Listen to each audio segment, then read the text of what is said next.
दोस्तों नमस्कार। KPS education centre में आप सबका स्वागत है। आइए आज हम लोग क्लास 8 का विज्ञान अध्याय 1 कहानी दहन और ज्वाला चीज़ों का जलन, इसका सभी प्रश्न उत्तर हम लोग सॉल्व करेंगे। तो आइए देखते हैं क्वेश्चन आंसर। इससे पहले आप लोग चैनल पर पहली बार आए हैं तो चैनल को सब्सक्राइब कर लीजिए, वीडियो पसंद आया है तो एक लाइक कर दीजिए। तो आइए देखते हैं इसका सभी प्रश्न उत्तर। तो सबसे पहला क्वेश्चन क्या है, कह रहा है आग लगने पर उसे कई बार पानी डालकर बुझाते हैं, पानी डालने से आग कैसे बुझ जाती है। तो इसका आंसर है आम तौर पर लगी आग को बुझाने के लिए हम पानी का प्रयोग करते हैं।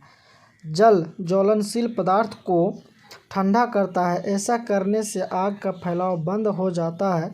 इस प्रक्रिया में जो जल वाष्प बनती है वह बाहरी वायु की आपूर्ति बंद कर देती है और आग बुझ जाती है। आइए क्वेश्चन नंबर 2। क्वेश्चन नंबर 2 में कह रहा है मोमबत्ती की ज्वाला जब स्थिर हो तो कांच के प्लेट ले जाने पर काला वलय क्यों बनता है।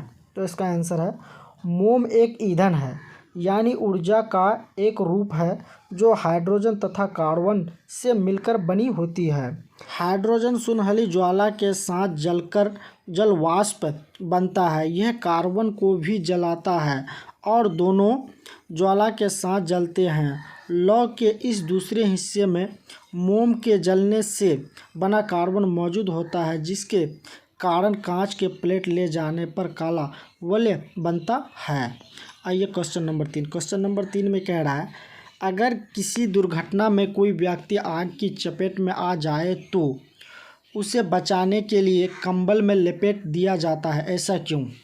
तो इसका उत्तर है कोई व्यक्ति आग की चपेट में आ जाए तो उसे बचाने के लिए कंबल में लपेट दिया जाता है, क्योंकि साधारणतः जलना एक रासायनिक प्रतिक्रिया है जिसमें 3 चीज़ों की आवश्यकता होती है। नंबर 1 में है ज्वलनशील पदार्थ का होना, नंबर बी में है ज्वलनशील ताप तक पहुंचने का उपाय, नंबर 3 में हवा की ज़रूरत। देखिए वायु दहन के लिए आवश्यक होता है क्योंकि हवा में उपस्थित ऑक्सीजन दहनशील नहीं होते हैं परंतु दहन के पोषक होते हैं, यानी जलने में मदद करता है। कंबल में लपेट देने से शरीर का हवा से संपर्क खत्म हो जाता है, परिणाम स्वरूप बिना हवा के आग बुझ जाती है। अब आइए क्वेश्चन नंबर 4। क्वेश्चन नंबर 4 में क्या कह रहा है कभी कभी जंगलों में अपने आप आग लग जाती है, ऐसा कैसे होता होगा।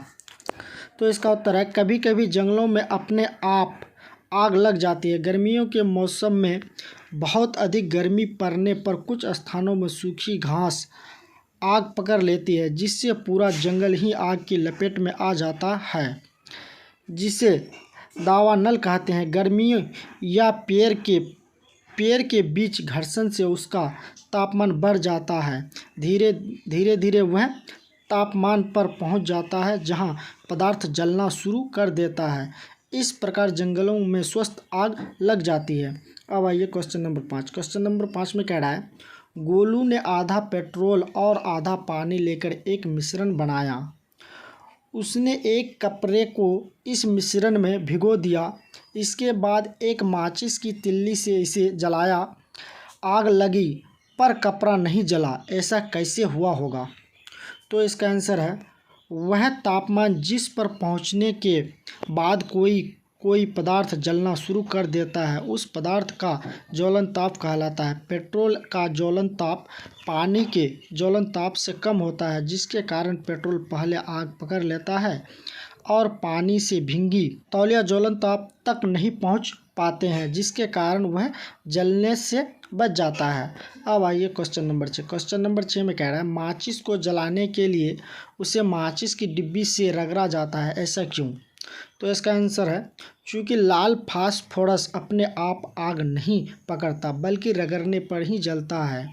अपने घरों में जो माचिस की डिब्बी आप देखते हैं उसमें तिल्लियाँ पर लगा रसायन पोटेशियम क्लोराइड होता है। डिब्बी पर लाल फास्फोरस और सल्फर लगा होता है। माचिस की तिल्लियाँ डिब्बी पर रगड़ने से आसानी से जल उठती है। आइए क्वेश्चन नंबर 7। क्वेश्चन नंबर 7 में कह रहा है ज्वाला के तीनों क्षेत्र दिखाइए। तो मोमबत्ती की ज्वाला के 3 क्षेत्र होते हैं, तो हम तीनों लिख के रखे हैं बाहरी भाग, मध्य भाग, आंतरिक भाग। तो देखिए बाहरी भाग नीला तथा अतृप्त होता है, यहाँ पूर्ण दहन होता है क्योंकि यहाँ ऑक्सीजन ज़्यादा उपलब्ध होते हैं, यह सबसे गर्म होता है। मध्य भाग पीला, चमकीला और तृप्त क्षेत्र होते हैं, इस भाग में पूर्ण दहन नहीं होता है क्योंकि ऑक्सीजन यहाँ भी कम मिल पाता है। अब आंतरिक क्षेत्र बत्ती के एकदम नज़दीक होता है, यह काला रंग का होता है क्योंकि कार्बन के कुछ कण बच जाते हैं, यह सबसे कम गर्म क्षेत्र होते हैं। अब आइए क्वेश्चन नंबर 8। क्वेश्चन नंबर 8 में कह रहा है घर में आग से होने वाली असावधानियों से बचने के लिए आप क्या क्या करते हैं, इसकी चर्चा आप अपने दोस्तों से कीजिए। तो देखिए इसको हम लिख के रखे हैं, घर में आग से होने वाली असावधानियों से बचने के लिए उपाय। अति ज्वलनशील पदार्थ को सुरक्षित या आग से दूर रखना। नंबर 2 में जहाँ तहाँ आग को ले जाने से बचाना। नंबर 3 में सिगरेट, बीड़ी आदि को सुरक्षित जगह पर सेवन करने के लिए प्रेरित करना। क्वेश्चन नंबर 4 में गर्मी के दिनों में बहुत सुबह तथा रात में खाना बनाने के लिए चूल्हा जलाने के लिए प्रेरित करना। नंबर 5 में आग को तेज़ हवाओं से दूर रखना। नंबर 6 में विस्फोट पदार्थ को ठीक से चलाना। नंबर 7 में पार्टी, विवाह आदि के अवसर पर विशेष सावधानी बरतना। अब आइए नंबर 9। नंबर 9 में कह रहा है रिक्त स्थानों की पूर्ति कीजिए। वह न्यूनतम तापमान जिस पर कोई पदार्थ जलना प्रारंभ करता है उस पदार्थ का ज्वलन ताप कहलाता है। तो खाली जगह में क्या लिखेंगे, ज्वलन ताप। अब आइए क्वेश्चन नंबर ख। क्वेश्चन नंबर ख में कह रहा है श्वेत फास्फोरस कमरे के तापमान पर आग पकड़ लेता है। तो खाली जगह में क्या भरेंगे, श्वेत फास्फोरस। अब आइए ग नंबर में कह रहा है मोम एक हाइड्रोकार्बन है जो कार्बन और हाइड्रोजन से मिलकर बनी होती है। नंबर घ में कह रहा है ईंधन के जलने पर CO2 और HO2 बनता है। पेट्रोल का ज्वलन ताप केरोसिन के ज्वलन ताप से कम होता है। तो खाली जगह में क्या लिखेंगे, कम। अब आइए क्वेश्चन नंबर 10। क्वेश्चन नंबर 10 में कह रहा है निम्न पर सही या गलत का निशान लगाइए। तो जो सही है तो उसके आगे में सही का निशान लगाना है, जो गलत है तो उसके आगे में गलत का निशान लगाएंगे। तो आइए इसको हम लोग यहाँ लिख के रखे हैं। कह रहा है कागज़ के कटोरा पर पानी डालकर गर्म करने पर कागज़ जल जाता है। तो ये क्या है, ये गलत है, तो इसके आगे में गलत का चिन्ह लगाएंगे। अब कह रहा है ख नंबर में दहन के लिए वायु का होना आवश्यक है। तो ये क्या है, ये सही है, तो इसके आगे में हम लोग सही का टिक लगाएंगे। अब कह रहा है ग नंबर में लाल फास्फोरस कमरे के तापमान पर आग पकड़ लेता है। तो क्या है, ये गलत है।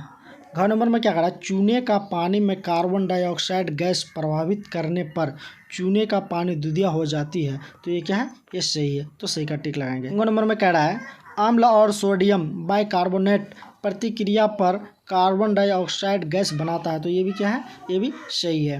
अब कह रहा है 4 नंबर में तेल द्वारा उत्पन्न आग को जल द्वारा नियंत्रित किया जा सकता है। तो ये क्या है, गलत है। तो आई होप आप लोगों को अच्छी तरह से समझ में आया होगा। चैनल पर पहली बार आए हैं तो चैनल को सब्सक्राइब कर लीजिए। वीडियो पसंद आया तो एक लाइक कर दीजिए। Thanks for watching this video.